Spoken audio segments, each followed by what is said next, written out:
بسم الله الرحمن الرحیم. السلام علیکم ورحمت الله وبرکاته. امید درو کوم چې تاسو ټول په ټیک ټاک کې الله پاکم خوشاله آباد ساته.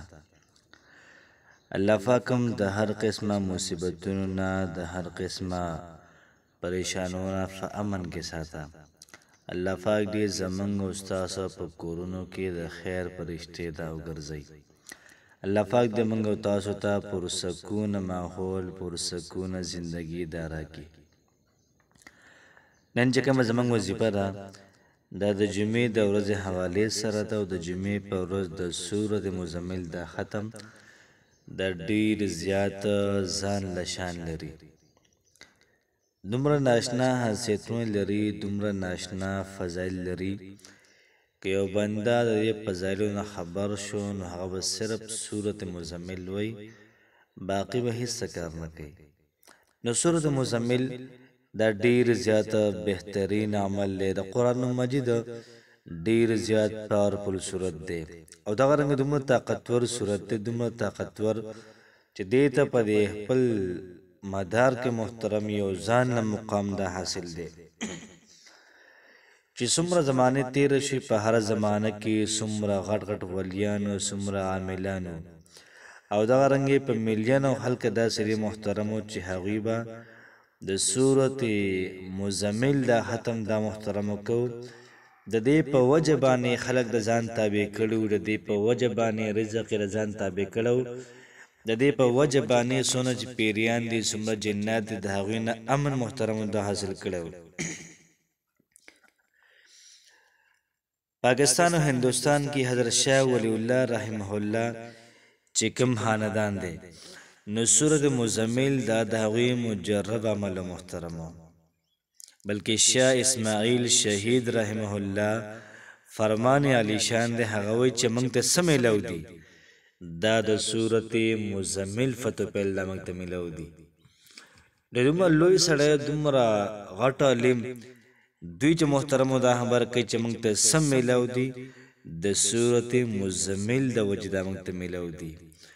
د سورة مزمل چې کوم فواید دي او کوم چې فضایل او مناقب دي محترم هغه ذکر کول دا ډیر زیات ګران کار دی. ځکه چې څومره ستاسو مسایل دي ټولو مسایلو دپاره په دې ښودلی شوې طریقه باندې سورة مزمل ووایئ انشاءالله العزیز الله پاک به ستاسو زموږ ټول کارونه پوره کړي. که چېرته یو سړی بیمار وي او دا بیماري داسې وي دا ډېک کېږي نه چې مکمل تړلی محترمو د هغې دپاره د سورة مزمل دا ختم شروع کوي. انشاءالله علاج محترم په سورة مزمل باندې وکړئ. تاسو به تماشه کوئ چې څنګه مریض نه ټیک کېږي. یو بیمار داسې وي چې هغه باندې د جناتو اثر وي، په هغه باندې جادو وي یا دغه رنګې هغه دشمن نه تنګ وي نو راشه د سورة مزمل دا ختم درته هم دا وکړه انشاءالله العزیز یو څیز هم په تا باندې اثر نه کوي. د چا محبت وي جایز محبت وي او دغه رنګې دی و چې دا محبت دی نورم ډیر زیات مضبوط شي. د سورة مزمل دا وظیفه وکړه انشاءالله العزیز ستا چې کوم محبت دی دا به ډیر زیات پاورفل شي، محبوب به تا پسې لیونی شي. دغه رنګ فرمایي چې د یو سړي رزق دا تنګ دی، رزق د سیوا کېدو دپاره د سورة مزمل دومره طاقتور ترین عمل دی، دومره طاقتور چې سړی د هغې انتها نشي کولی.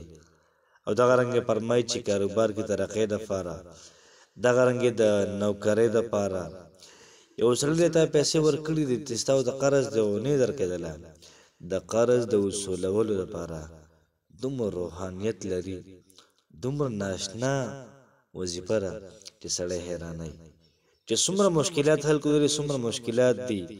د ټولو مشکلاتو د حل لپاره د سورة مزمل دا ختم یو پیره وکړئ انشاءالله العزیز.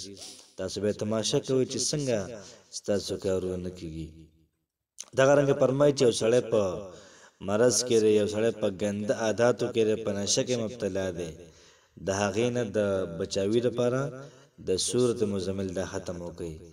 ماشومان داسې وي چې هغوی وراني کوي، شرارتونه کوي، خلک مور او پلار سپېږمو له راولي داسې ماشومانو د سمولو دپاره د سورة مزمل دا ختم وکړئ.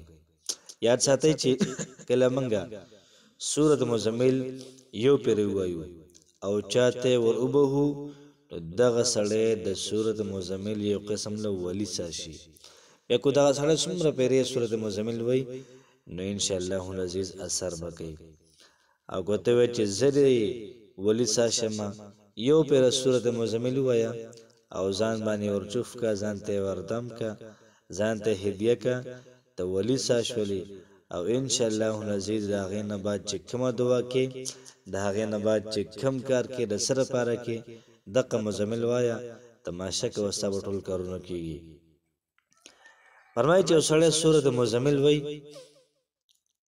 او د ورسېږي د آیات ته ان لک فی النهار سبحا طویلا، د انسان چې څومره مقاصد دي دا نه پوره کېږي.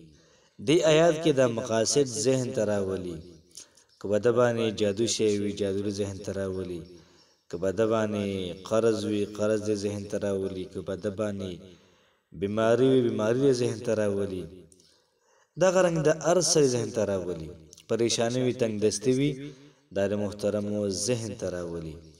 او دغه تسبیح چې کوم د ان لک فی النهار سبحا طویلا دا د محترمو 11 پیرې چې په جړه انداز کې دی وای 11 پیرې. او دغه رنګې دغه دی میاشت نه پر محترمو دا جاری وساتي. تاسو به تماشا کوئ چې څنګه الله پاک ستاسو زندګي بدلی. سار کې اکثر زمونږ رونه خوایندې داسې وي چې څوک سورة مزمل وای او دغه رنګه څوک سورة یاسین وای. او چې څوک سورة یاسین وای او دغه رنګ سره سورة مزمل هم شروع کوي روزانه کنه او دغه آیات به کې 11 پیره وایي. انشاءالله العزیز الله پاک به ستاسو ټول کارونه دا برابر کړي. که چېرته بچو ودونه دي د لور واده دی دغه رنګې د خور واده دی دغه رنګ د زوی واده دی د هغوی لپاره سورة مزمل لا ختم تاسو شروع کوم. الله پاک به په احسن طریقې باندې وکړي. الله پاک به په داسې طریقې باندې وکړي چې تاسو به هغې ته حیران شئ دومره ناشنا انداز سره. نو سورة مزمل دا محترمو شاه ولی الله رحمه الله دا د هغوی محترمو د کور عمل دی او دغه رنګې هغوی په دې باندې تجربات کړي دي. نو کوشش وکړو چې موږ هم د سورة مزمل دا وظایف دا شروع کړو. خلک په دې باندې محترمو ډېر زیاته غټ غټ کارونه کوي او موږ خلکو پسې دا ګرځو. کوشش وکړو چې سورة مزمل دغه فواید محترمو دا موږ هم حاصل کړو. او د رزق دپاره محترمو خاص کر سورة مزمل چا شروع کو انشاءالله العزیز ډیر زیات پاورفل دی. نو راځئ چې وظیفې طرف ته. وظیفه دا سره چې کله موږ د سورة مزمل دا ختم کوو نو یاد ساتئ چې د جمعې په ورځ به د ماسپښین د مانځه نه بعد 3 پیرې سورة مزمل ووایئ. څو پیرې؟ 3 پیرې. دغه رنګې د مازدیګر د مانځه نه بعد بیا 2 پیرې ووایئ. د ماښام د مانځه نه بعد به 2 پیرې ووایئ. نو څو پیرې به شي؟ 7 پیرې به شي. او دغه رنګې د ماسخوتن د مانځه نه بعد به یا الله یا الله یا الله 101 پیرې ووایئ. او بیا به د هغې نه بعد دعا وکئ. انشاءالله العزیز الله پاک به زمونږ او ستاسو ټول امیدونه پوره کړي. زمونږ او ستاسو ټول حاجتونه دا به پوره کړي. نو سورة مزمل دا ډیر زیات ناشنا دی او ډیر زیات عجیبه دی. کوشش وکئ په خپل هم دا وظیفه وکئ دغه رنګ نور خلکو سره هم شریک کړئ چې هغوی هم داسې قسم له وظایفو نه فایده والي. الله پاک مو خوشحاله ساته. السلام علیکم ورحمة الله وبرکاته.